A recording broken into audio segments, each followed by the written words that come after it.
Meu nome é Andresa, do curso de Nutrição, e hoje eu vou começar a apresentar o trabalho com o tema Defeitos Congênitos Humanos, mais especificamente sobre as anomalias cromossômicas, numéricas e estruturais. O que é um defeito congênito? É um distúrbio de origem genética, ambiental ou multifatorial, que ocorre durante o período embrionário ou fetal. Origem genética. Origem genética tem duas causas, a gênica e a cromossômica, que é o que vamos explicar no decorrer do trabalho. A causa gênica pode se localizar a mutação tanto no autossomo quanto nos cromossomos X. São classificações padrões de herança em dominante ou recessiva. As causas cromossômicas podem ser do tipo estrutural ou numérica, como eu mencionei anteriormente, e envolve um ou mais autossomos, cromossomos sexuais ou os dois. A origem ambiental é sobre os fatores ambientais influenciarem parcial ou totalmente sobre as anomalias. Não é o foco do nosso trabalho, mas eu vou explicar resumidamente. Os teratógenos, que são agentes externos ao genoma do concepto, podem produzir uma anomalia estrutural, uma deficiência de crescimento ou alterações funcionais durante o desenvolvimento do pré-natal. Esses teratógenos podem ser próprios do organismo materno ou agentes exógenos. Os teratógenos podem ser citados em três categorias. Primeira, agentes químicos, como drogas, agentes biológicos, como infecções, ou agentes físicos, como a temperatura. A origem multifatorial é causada por uma combinação de um ou mais genes e fatores ambientais. Trouxemos como curiosidade que o dia 3/3, desde 2015, é conhecido como o Dia Mundial dos Defeitos de Nascimento ou Anomalias Congênitas. É reunido pessoas e organizações que trabalham na área como uma voz coletiva no esforço para aumentar a conscientização sobre o problema, suas causas e o impacto em todo o mundo. Uma frase sobre esse dia é: muitos defeitos de nascença, uma voz. Entre 2019 e 2003, o movimento espera, além de conscientizar, mobilizar recursos e compromissos que melhorem a vigilância, a pesquisa, a prevenção e o cuidado para as pessoas com essas anomalias. Meu nome é Alessandra, sou do curso de Nutrição e eu vou apresentar o meu trabalho sobre defeitos congênitos, mais especificamente sobre anomalias cromossômicas numéricas, que são classificadas em aneuploidias e euploidias. A aneuploidia ocorre quando há perda ou aumento de um ou mais cromossomos. Já as euploidias são erros que resultam na alteração do cariótipo inteiro. As aneuploidias são consequências de erros na distribuição dos cromossomos durante a divisão celular, que causa alguns distúrbios, como, por exemplo, a síndrome de Down, que é causada pela trissomia do cromossomo 21.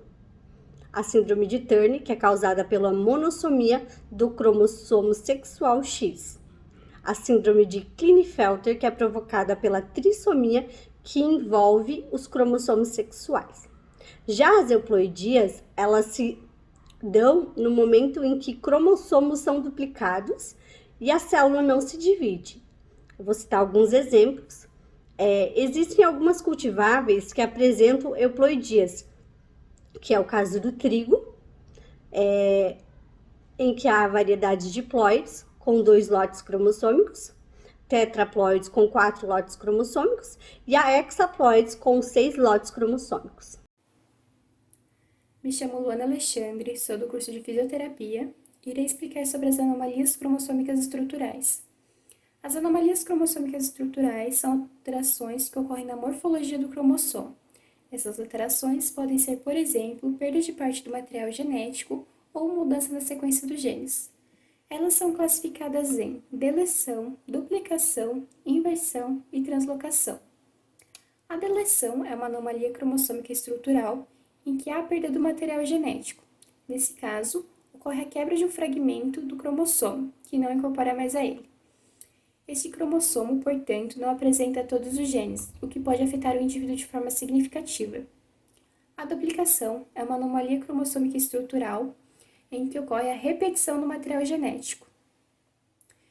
Essa alteração ocorre normalmente após uma deleção. O fragmento que foi perdido liga-se a uma cromatide irmã, formando assim uma porção extra duplicada. Na inversão, há a separação de uma parte do cromossomo e a posterior união dessa porção, mas de forma invertida. Nesse caso, nada se perde, porém a ordem dos genes é alterada. A inversão pode ser classificada em dois tipos: inversão pericêntrica, que a região invertida no cromossomo envolve o centrômero, e inversão paracêntrica, o centrômero não é envolvido. A translocação é uma alteração cromossômica estrutural em que ocorre a incorporação de uma porção cromossômica a um cromossomo não homólogo. Podemos classificar essa alteração cromossômica em translocação recíproca, ocorre quando há troca entre os dois cromossomos envolvidos; translocação não recíproca, ocorre quando um cromossomo transfere um fragmento, mas não recebe outro de volta; e translocação robertsoniana, acontece entre os cromossomos acorocêntricos, onde se observa um braço muito maior que o outro em razão da proximidade do centrômero com a extremidade de um dos braços. Neste caso, um cromossomo perde seu braço longo e o outro seu braço curto. Após ocorrer a troca, dá-se origem a um cromossomo formado por braços longos e outro formado por braços curtos. Meu nome é William, sou estudante do curso de Fisioterapia e agora eu vou falar um pouco sobre o artigo que nós selecionamos para apresentar aqui no trabalho. Bom, esse artigo ele foi um objeto de estudo e de análise dos aspectos de quatro doenças em especiais, 4 doenças congênitas em especiais, sendo elas a síndrome de Down, a síndrome de Klinefelter, a anemia falciforme e a fenilcetonúria. Bom, esse enfoque é de extrema importância, né? O estudo dessas doenças é importante, pois desde 2005 esses tais defeitos congênitos têm tirado a vida de diversas crianças, né? Visto que eles representam a segunda maior causa de mortalidade infantil em todo o país, em todo o Brasil.